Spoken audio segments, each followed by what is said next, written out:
En el vídeo de hoy voy a hablar de la política laboral en el periodo de la autarquía, sobre todo en la década de los 40.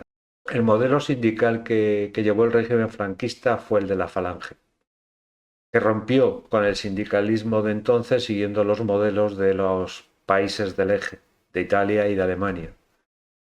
Crearía una estructura que encuadraría a todos, tanto trabajadores como empresarios, en una misma organización. Era lo que se llamaron sindicatos verticales que estarían agrupados por ramas de producción.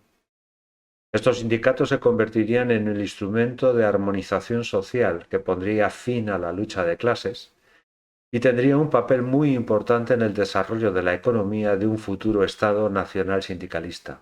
En resumen, lo que pretendía este modelo era ser la superación tanto del capitalismo como del marxismo. Sus pilares eran la defensa de la patria, la justicia social y el catolicismo.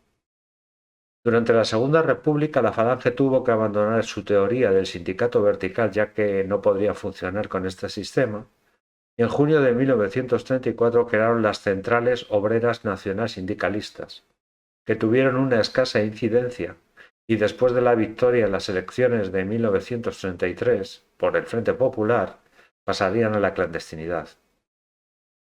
Meses después, años después, en diciembre de 1936, crearían las Centrales de Empresarios Nacional Sindicalistas. Durante la Guerra Civil, en mayo de 1937, después de la aprobación del Decreto de Unificación, se creó la Organización Económica Sindical, que estaría dirigida por el falangista Pedro González Bueno. Esta organización económica sindical encuadraría en sindicatos por ramas de producción a todos los intervenientes en el proceso productivo. Su vigencia fue muy corta, funcionó hasta enero de 1938, donde fue sustituido por el Ministerio de Organización y Acción Sindical, cuyo objetivo era desarrollar una estructura para formar la futura organización sindical articulando las centrales obreras nacionales sindicalistas y los sindicatos verticales, todos ellos bajo el mando de la Falange. Solo duró un año y fue sustituido por la Delegación Nacional de Sindicatos, adscrita a la Secretaría General del Movimiento. Durante este año legisló, durante la Guerra Civil, en tres leyes. En enero de 1938 se crearon las obras sindicales de la construcción de casas baratas, de cooperación en el Instituto Social de la Marina.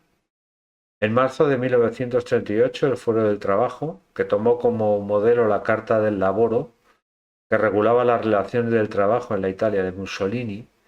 Este Fuero del Trabajo establecía las bases de la futura organización sindical como un instrumento de encuadramiento y control de los trabajadores, de disuasión ante actitudes de protesta y de reivindicación, y de represión en caso de que la disuasión no funcionara.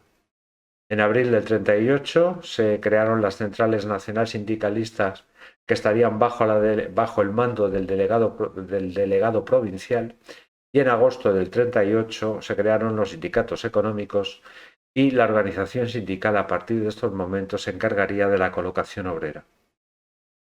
La Delegación Nacional de Sindicatos siempre estuvo en manos de falangistas. El primer ministro delegado fue Gerardo Salvador Merino, que fue ministro desde su creación hasta el año 1941.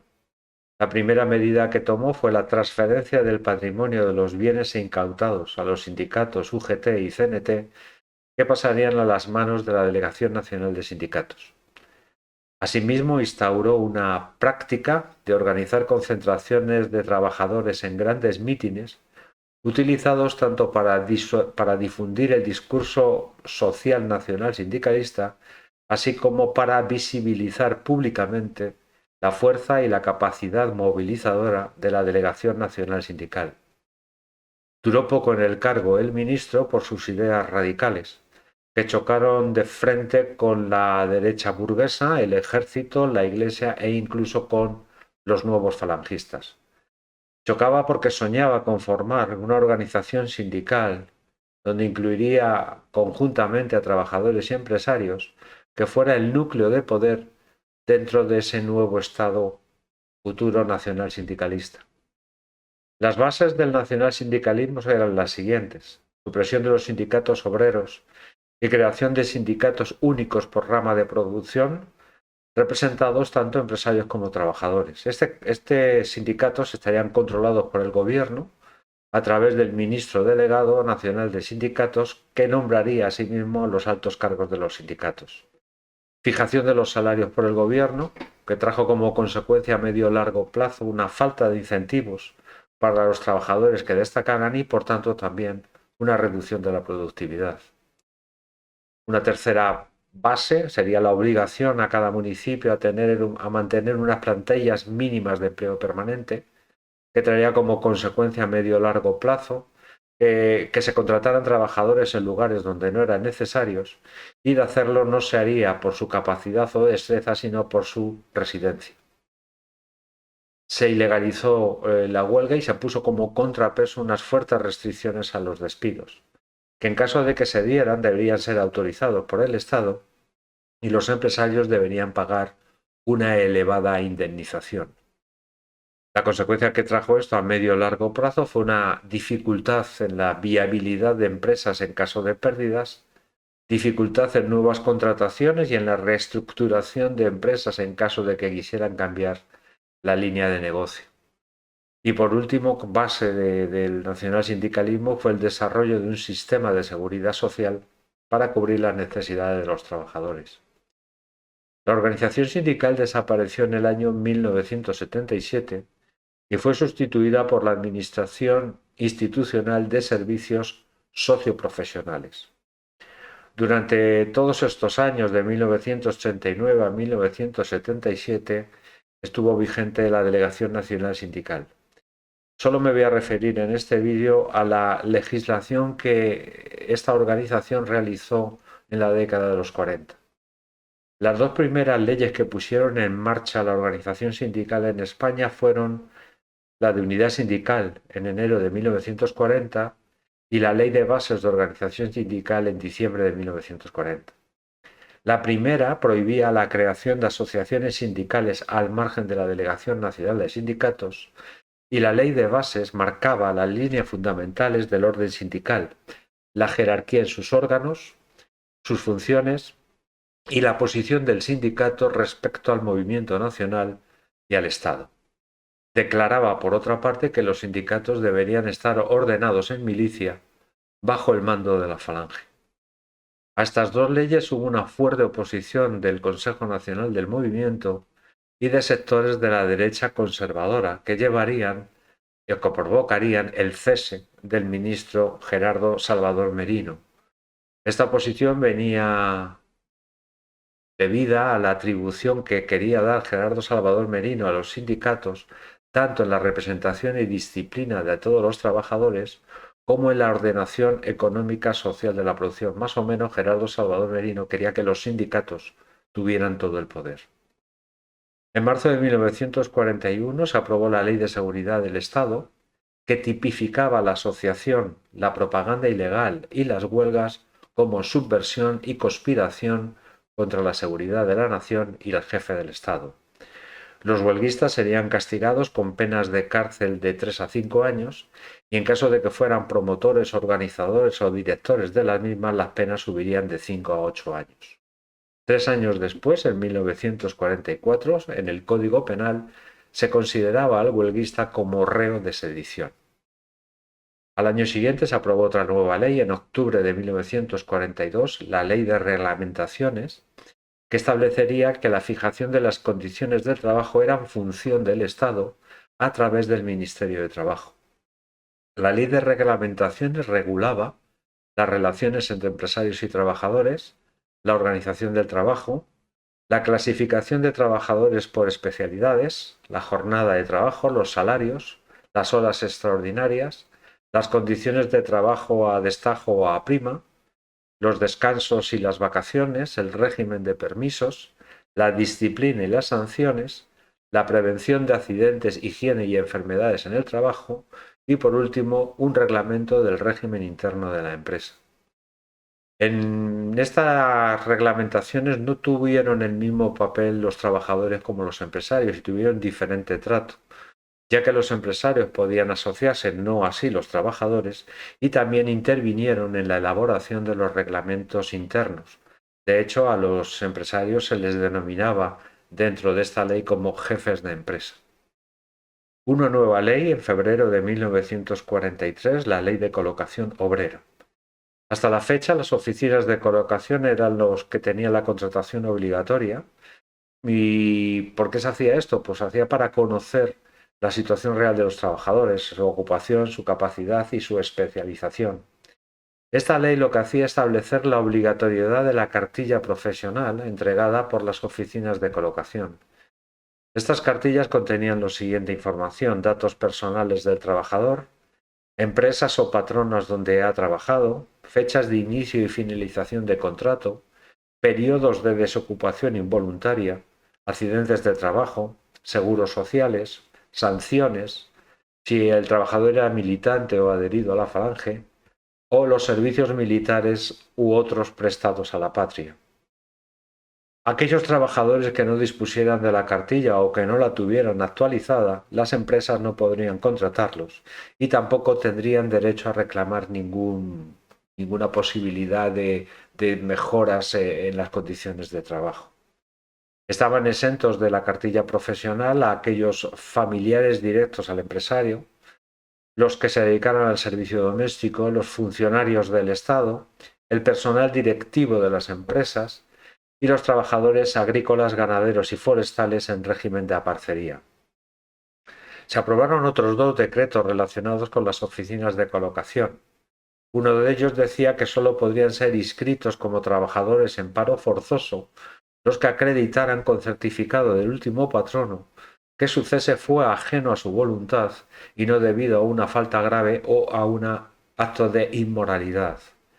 Otro decreto fue que se aprobó la creación de una sección dedicada a los jóvenes, que se puso como condición indispensable para ser inscrito y atendido en las oficinas de colocación el acreditar en un certificado del Frente de Juventudes que era miembro de dicha organización.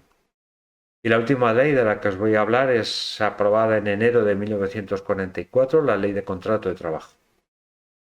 Los requisitos para ser contratado es ser mayor de 18 años o mayor de 14 y menor de 18 con autorización de los padres, y las mujeres casadas necesitaban la autorización del marido.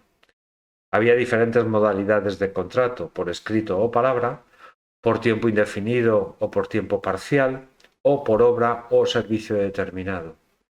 La Ley de Contrato de Trabajo incluía derechos del trabajador como el permiso anual de 7 días de vacaciones. Incluía también variedades del salario y procedimientos de pago. Asimismo, incluía las obligaciones del trabajador, que debería colaborar en la buena marcha de la empresa, cumplir los reglamentos del trabajo, obedecer las órdenes del jefe de la empresa o de los encargados puestos por el empresario y, por último, mostrar fidelidad a la empresa. En caso de no cumplir estas obligaciones, el trabajador podía ser despedido. Había múltiples causas para ser despedido, como faltas repetidas e injustificadas de puntualidad, indisciplina o desobediencia a los reglamentos internos de la empresa, falta de respeto hacia el empresario, ineptitud del trabajador, fraude, deslealtad o abuso de confianza en las labores laborales, disminución voluntaria y continuada del rendimiento de trabajo, embriaguez, falta de aseo o riñas entre los trabajadores. Estaban excluidos del contrato de trabajo los trabajos de carácter familiar ocupados por miembros de la familia o por otros no de la familia pero aceptados por ellos, los servicios amistosos, benévolos y de buena voluntad, es decir, los servicios de beneficencia, y por último, el servicio doméstico. Y por último os quiero hablar de la representación de los trabajadores, que no la va a haber hasta casi mediados de la década.